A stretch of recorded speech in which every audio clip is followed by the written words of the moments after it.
want to thank you for inviting me because the first hour or so of this conference has been so inspiring. I just can't wait to engage with the students and faculty of Sri Jayewardenepura. This is really an amazing accomplishment. And I really am grateful to Professor Sri Lanka for inviting me a few months ago.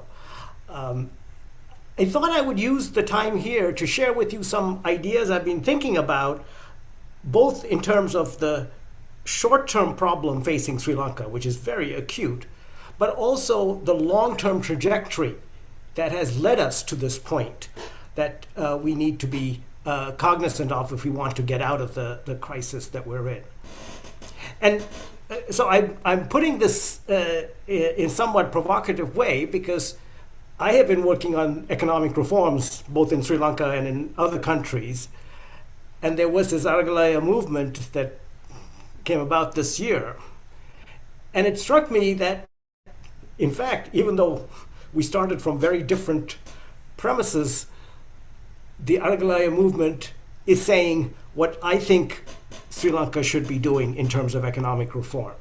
And so let me try to explain what I mean by that. So first, there's no question that Sri Lanka is facing the worst economic crisis since independence. And all of you know this, the shortages of food and fuel and medicine and fertilizer. GDP is expected to contract by about 8% this year. That's the latest estimate. We don't know how the rest of the year is going to play out. And inflation is already well over 50% on an annualized basis. In fact, that's the highest inflation that Sri Lanka has ever experienced since independence. And Sri Lanka experienced a people's movement this year, the Aragalaya movement, that toppled a democratically elected president.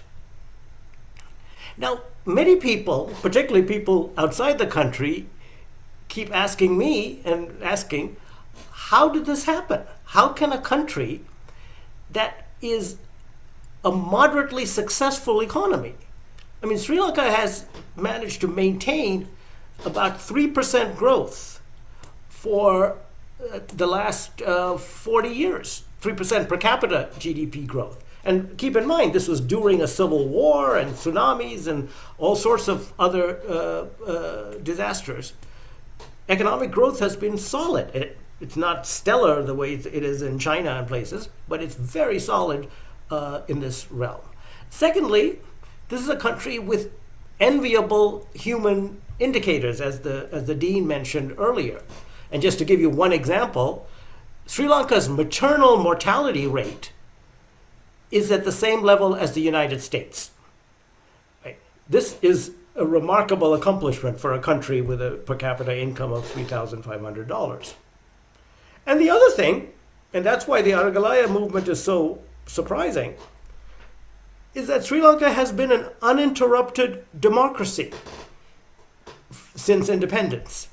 On all of these scales, like the Polity 5 scale that tries to measure the degree of democracy or the degree of political accountability in different countries, they measure it from a scale of -10 to +10. Sri Lanka is of the order of 5, a little bit above 5 or a little bit below 5. The rest of Asia has barely gotten above 0. So this is really an exceptional economy and polity in many different ways. So there is this question, what happened? How can all of these things have gone wrong? Now, the usual explanation is that people look at the proximate causes, what happened just over the last couple of years. And there's no question that there were a whole series of really horrible policy mistakes made in the last 2 years. In 2019, the new incoming Rajapaksa administration cut taxes. They cut taxes by so much. They cut the value-added tax from 15% to 8%, but they cut it by so much that the the revenue to GDP ratio fell to 8%. You can see from there that it used to be 20%. Right? This is, again, the lowest revenue to GDP ratio that Sri Lanka has ever had. Now, when that happened, the fiscal deficit exploded because tax revenue went down. And the credit rating agencies noticed, as they're supposed to do, and so they downgraded Sri Lanka's credit, down to near default levels. This was back in April or August of 2020. Now, the usual, what you do in that case, because if you're downgraded to the near default level, that means you cannot borrow in private capital markets anymore. So in most countries, when that happens, they go for an IMF program and they undertake a debt restructuring. But the Sri Lankan government refused to do both, despite advice from lots of people, including probably people in the room. They steadfastly refused to seek an IMF program and restructure the debt. And instead, they continued to repay the creditors by drawing down their reserves. And then this fiscal deficit that had ballooned, they financed it by printing money. Not surprisingly, inflation went through the roof. Just as the textbooks, all the stuff you read about in your classes, as the textbooks would predict, when you print money to finance the fiscal deficit, you're going to have inflation. Now, the Aragalaya movement came about around this time. Actually, the first thing is they understood very clearly the relationship between these misguided policies of the Rajapaksa regime and the current dire economic circumstances. They drew a perfect line between policies and outcomes, because they put the blame for the dire economic circumstances squarely on the Rajapaksa administration. But they said two other things that I thought was incredibly important, and is going to be important for our analysis of what to do. Because their clarion call was for accountability of government and empowerment of poor people. This was a movement that called for accountability of the government, and it said the plight of the poor has been neglected for too long. We're standing for the poor. And I think they were absolutely right. The problem in Sri Lanka is that despite these regular elections, despite the uninterrupted democracy, there's been very little accountability of government, and there's been disempowerment of the poor, and there's been elite capture at the expense of the poor. So let me try to show you how this has come about. So the three, and this really are the underlying causes of the current economic crisis. The ones I just listed, the tax cuts and the fiscal deficit, those are proximate causes. Those just happened in the last 2 years. But if you go back to the 1950s, there's been a series of economic policies that has systematically undermined the people's ability to hold government accountable. They have facilitated elite capture, and they have disempowered the poor. So let me show you. I'll just give you 6 quick examples. The first are these fuel and electricity subsidies that are the source of lots of discussion around Colombo these days because of the reform programs that are needed and the fact that these subsidies are really corrosive to the budget. But the thing about fuel and electricity subsidies, and fuel subsidies in particular, as this diagram shows, is that the overwhelming share of these subsidies go to the rich. That's that blue-gray share. Just think about it, right? The richest quintile are getting something like 50-60% of those subsidies.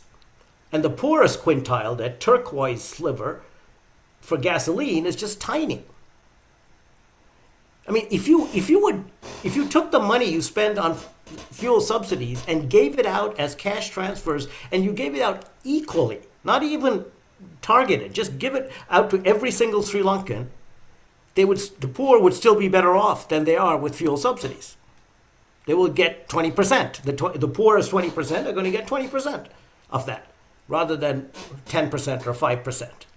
And the rich will be worse off So this is a classic case. The fuel subsidies are a classic case of elite capture.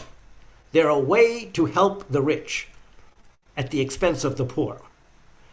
But actually, it's worse than that, because these subsidies undermine accountability. See, when the CEB receives a subsidy from the government, the head of the CEB is accountable to the government and not to the people, because they have to rely on the government to provide the subsidy. If you take away the subsidy, the head of the CEB has to rely on the public, the people who pay the electricity prices.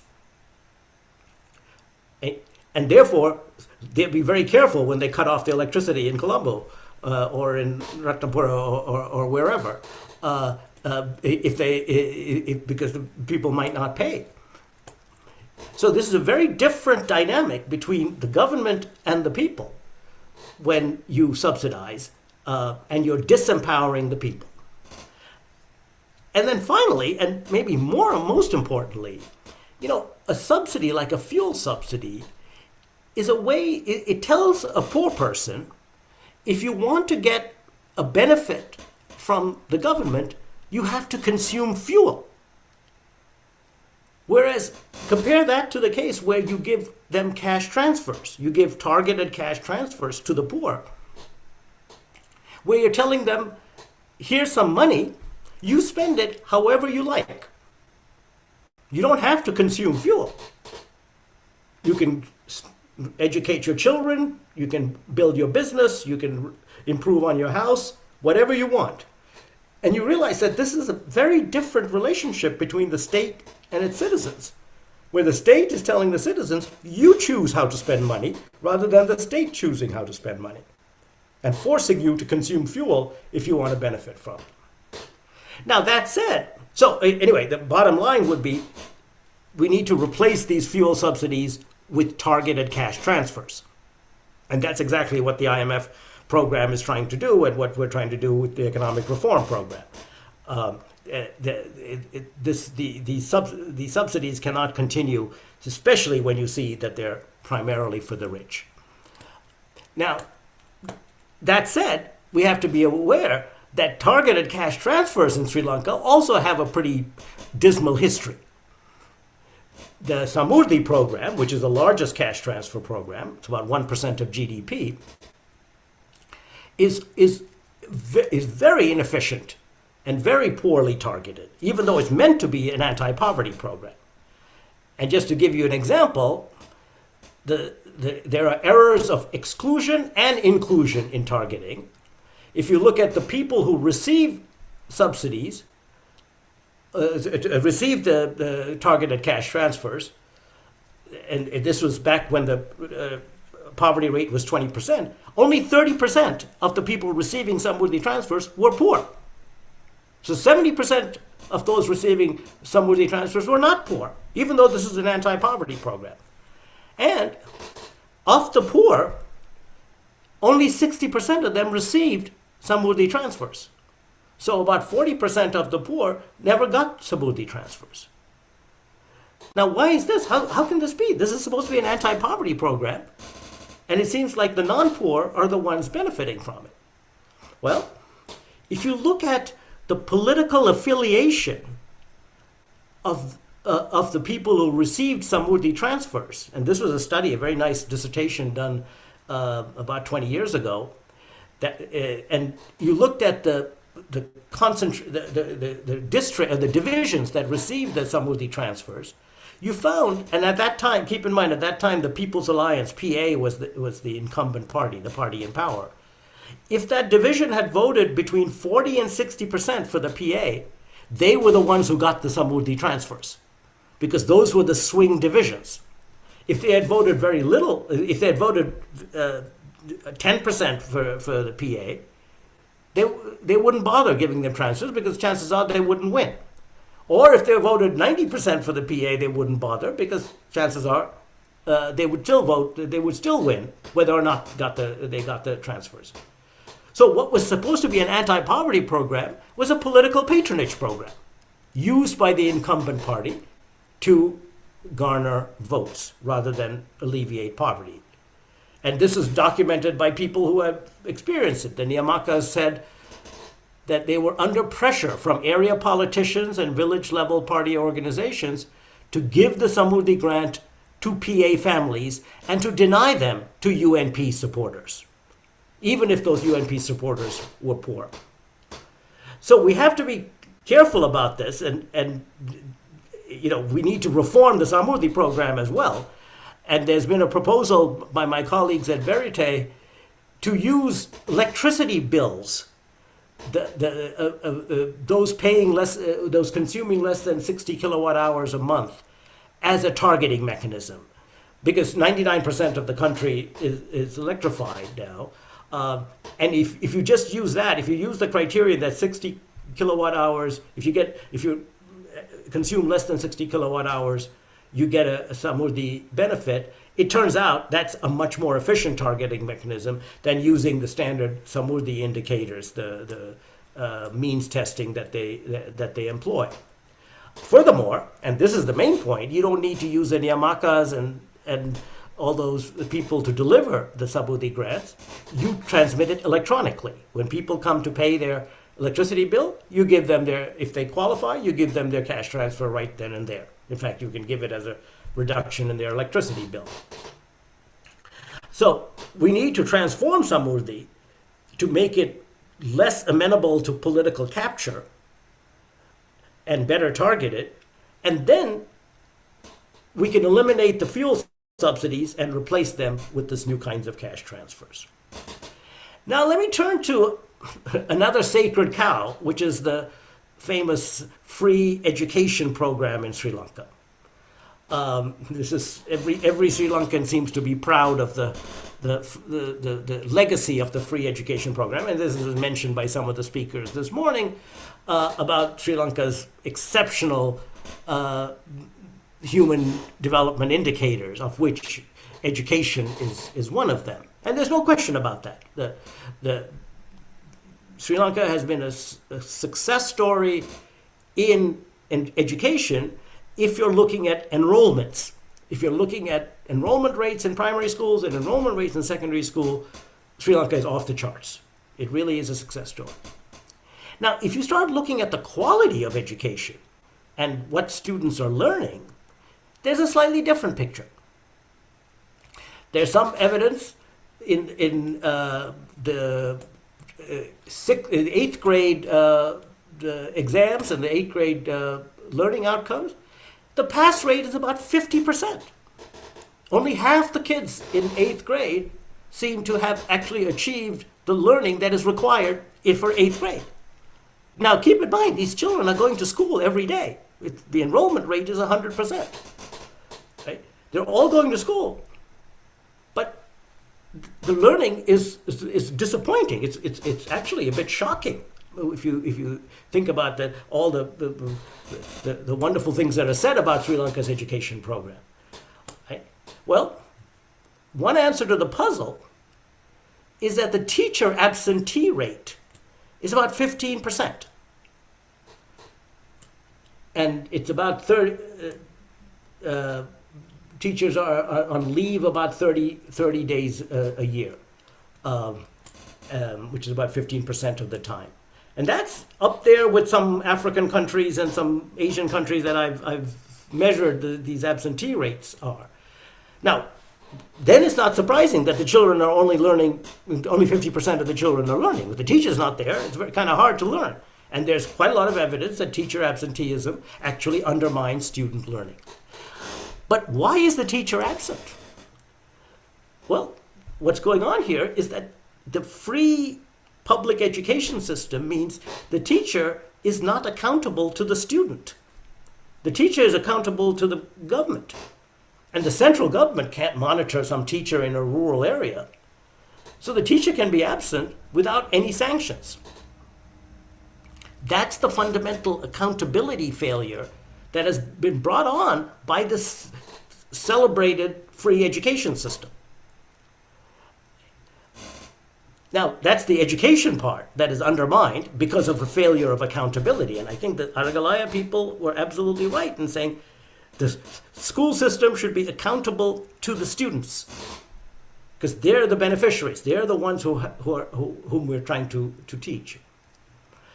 But the other side of the free education system is that I'm not sure it's free, because there's this phenomenon of private tuition in Sri Lanka.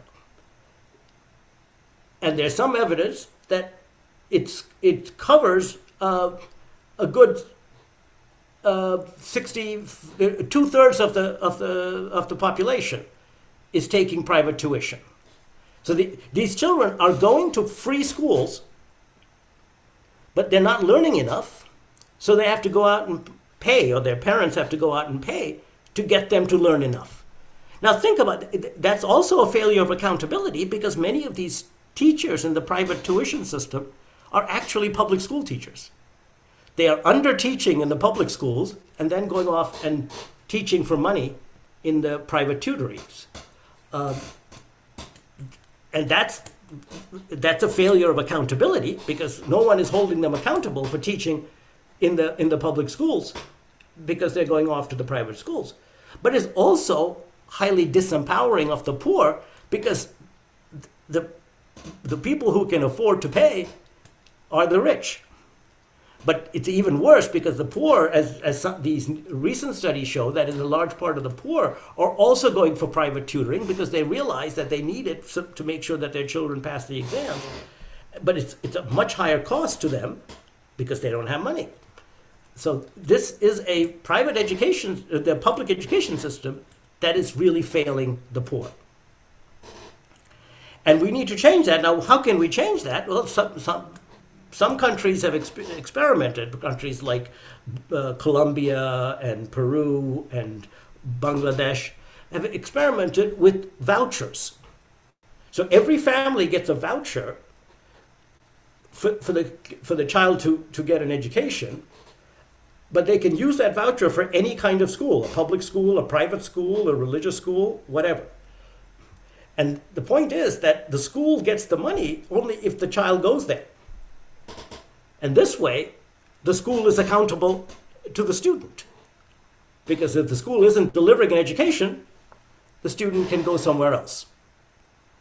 We need to move this education system to something that is more amenable to accountability of the school by the students. And finally, and I know I'm speaking to Sri Jayewardenepura University, and I know that Sri Lanka is also very proud of its free higher education system. But let's keep in mind that and I've seen this around the world, whenever you have free quality higher education, and Sri Jayewardenepura is a classic example of that, there's no question that it's biased towards the rich. And here's some evidence from Sri Lanka. Right? The Lorenz curve, the distribution of students in higher education in the country, is highly skewed. It's not the case with primary education, secondary education, and so on, but for the higher education system, it's highly skewed towards the rich. I mean, basically, the richest quintile, the richest 20% of the population account for 50% of the university places. And the richest 40% account for 70% of the university places. And this is what happens when you have a prestigious, high-quality, free education system, because it's the rich who can then send their kids to private tutoring so that they get into these universities and pass the exams and move on. This is not equity. We're not achieving equity goals with this free education system. In fact, it's the opposite. Okay, then let me turn to employment. So this is another big issue throughout the country and historically. Now, Sri Lanka liberalized trade in the late 1970s. The Jayewardenepura administration liberalized trade, and the economy boomed. Actually, it boomed better than expected. And part of the reason for that, I think, is the high levels of human capital, the high levels of education and health that the population had, that enabled them to make use of the supply response that many countries in Africa and other places don't have. But it's still the case Despite this boom, and that, you know, the growth has maintained, as you saw in that first graph I showed you, the growth has remained high. It's still the case that industrial employment has stagnated. It's around 25%, and has been that way for decades.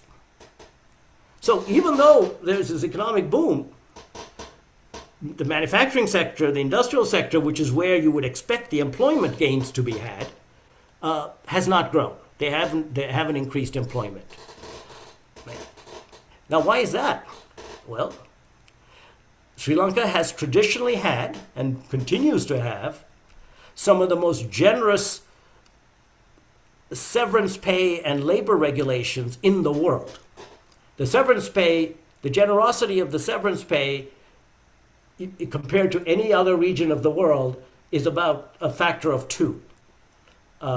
The number of years of severance pay that is given to, number of months of wages that are given to people with years of service.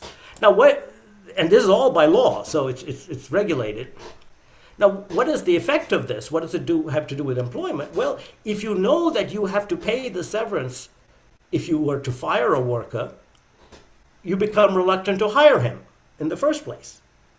And that's why people are reluctant to expand their employment. And it's very interesting. If you look at the size of firms, you know, you look at the number of firms that have 12 employees, 13 employees, 14 employees, 15 employees, and so on, you find that at 14 employees, there's a dip.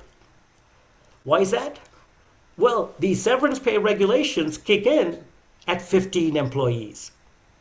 So if you're at 14 employees, you hold back, because hiring that one more employee is extremely costly, because it puts you where you have to pay all your employees severance pay.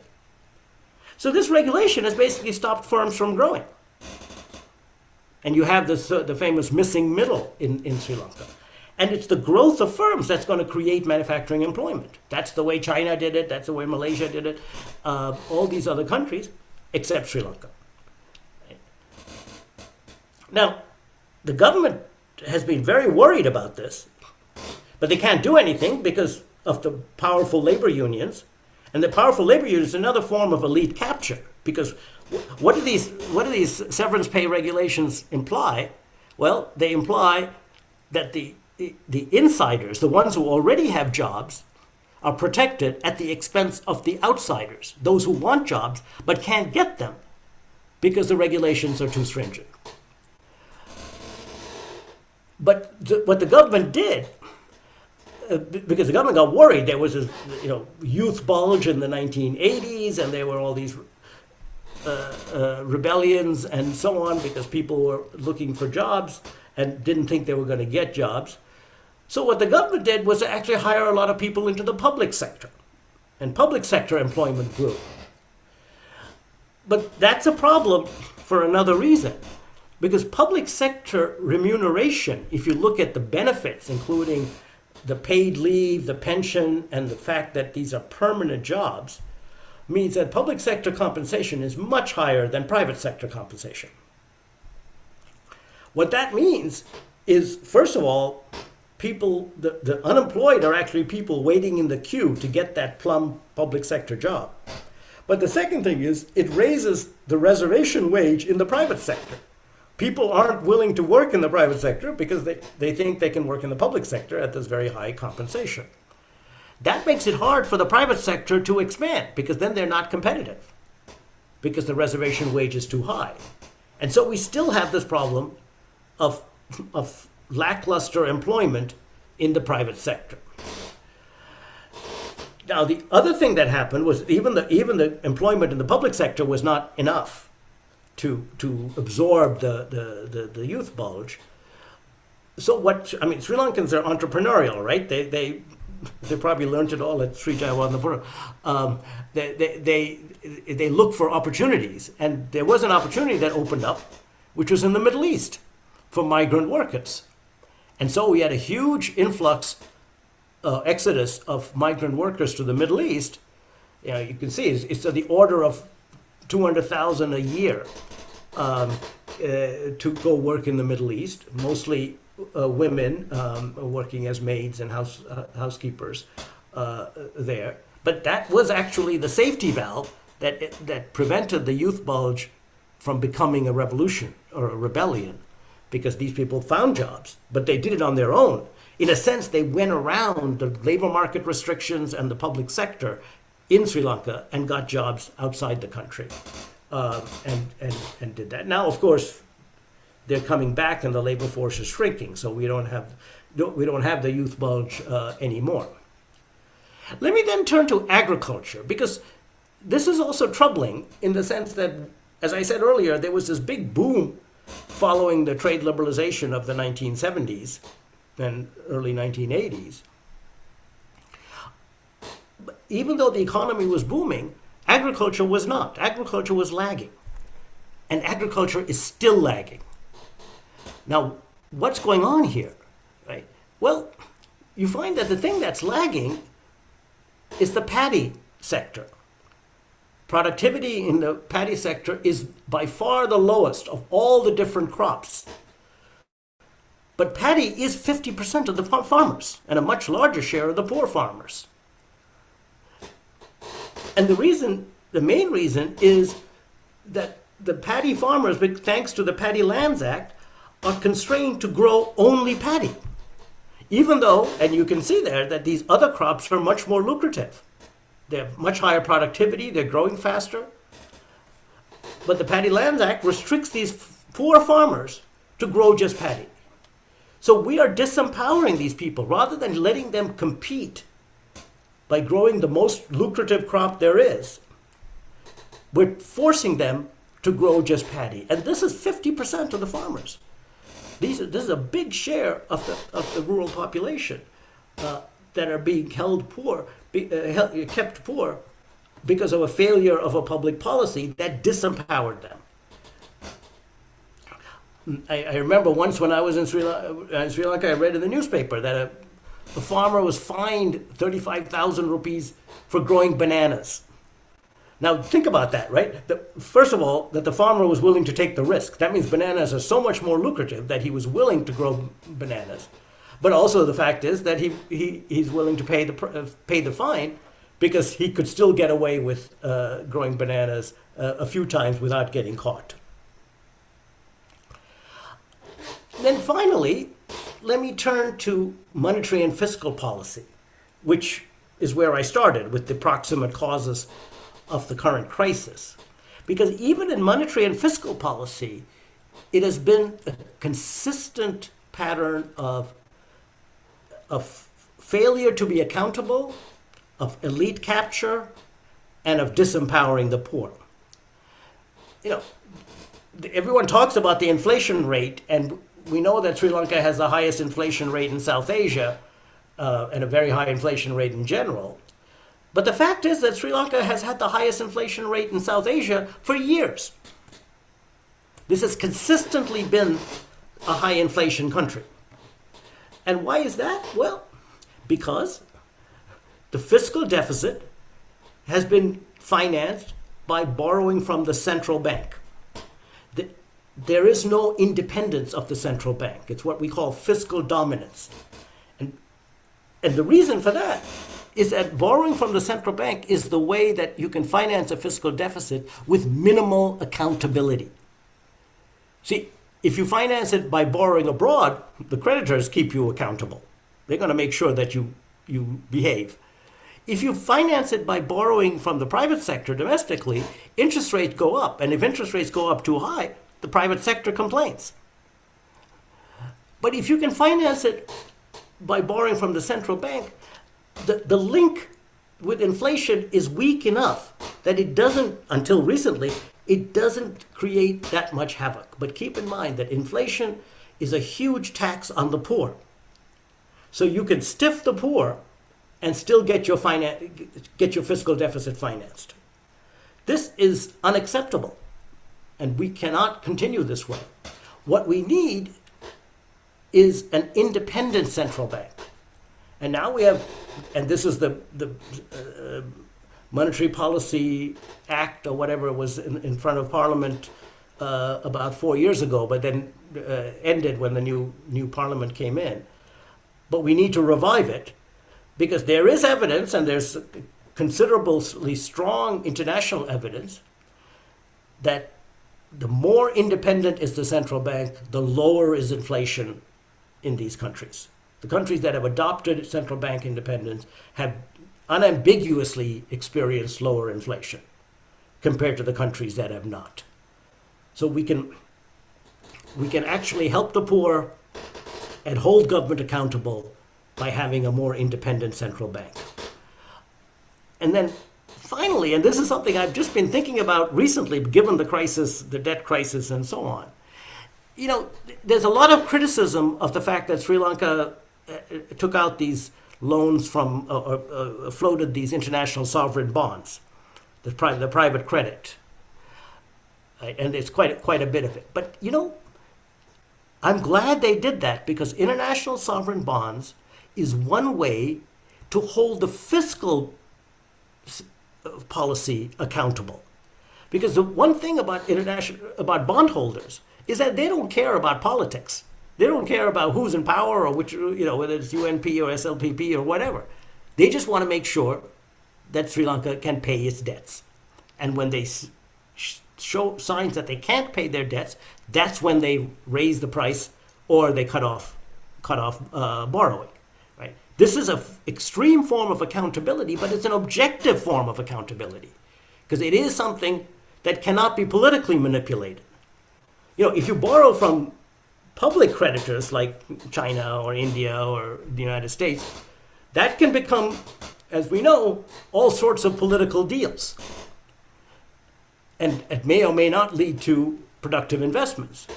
But the ISB holders, all they care about is if you got to be able to pay back your debts. And if you can't pay back your debts, and that's the evidence is that if you do commit to fiscal discipline, your yields go down. You can borrow more cheaply. Or conversely, if you fail to commit to fiscal discipline, or you fail in fiscal discipline, as we have done in Sri Lanka, your yields go up. It becomes much too costly, and you lose. So, the borrowing from the private sector, the ISBs, is a form of accountability that is a powerful way of promoting fiscal discipline in the country, and God knows we need fiscal discipline very badly. So, let me conclude with just summarizing what I've said so far. That the current economic crisis in Sri Lanka is not just the policy mistakes of the recent Rajapaksa administration, but it's a series of economic policies starting in the 1950s that have consistently undermined government accountability, facilitated elite capture, and disempowered the poor. So the reforms that we're talking about, and I've suggested some in this brief talk, that are needed both to emerge from the crisis, like subsidy reform, like replacing subsidies with cash transfers, are aimed at strengthening accountability, making government accountable to the people, reducing, we cannot eliminate it, but reducing the possibility of elite capture, and improving the welfare of the poor. Now, the Aragalaya movement called for government accountability and empowerment of the poor. So in that sense, the Aragalaya movement and the economic reform program of Sri Lanka are complements. Thank you.